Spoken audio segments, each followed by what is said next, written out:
যেমনটা তোমরা পার্ট ওয়ানে দেখেছিলে, আমি চলে এসেছিলাম স্প্লেনেড ইন্ডাস্ট্রিয়াল ভিজিটার মার্কেট ভিজিটে।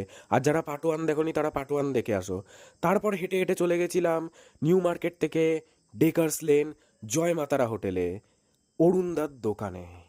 বলেন কি? অঙ্কিত সান্যাল ব্লগ জয়মাতারা আমার ছোট্ট একটা ভাই, ও এসছে নাকি নতুন আজ থেকে ব্লগ শুরু করতে, তাই তো নাকি? হ্যাঁ, অনেক দিনই হয়েছে, এক সপ্তাহ হয়ে এক গেছে। সপ্তাহ হয়েছে। যাই হোক, ও আজকে দিনে সময় পেয়েছে জয়মাতারার কাছে এসছে দেখা করতে। জয়মাতারাকে আগে দেখা হোক, দর্শন হোক ওনার সাথে।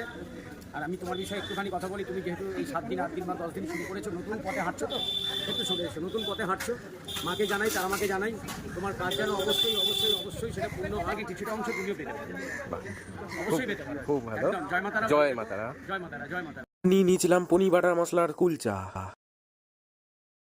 আর তারপর কি খাওয়া দাওয়া কমপ্লিট করে একটু তোমাদেরকে জ্ঞান দিয়ে ট্রেন ধরে চলে আসলাম বাড়ির পথে। আর এখানেই করছি আজকে ভিডিও শেষ। তোমাদের কেমন লাগলো ভিডিওটা জানিও। ততক্ষণের জন্য বাই।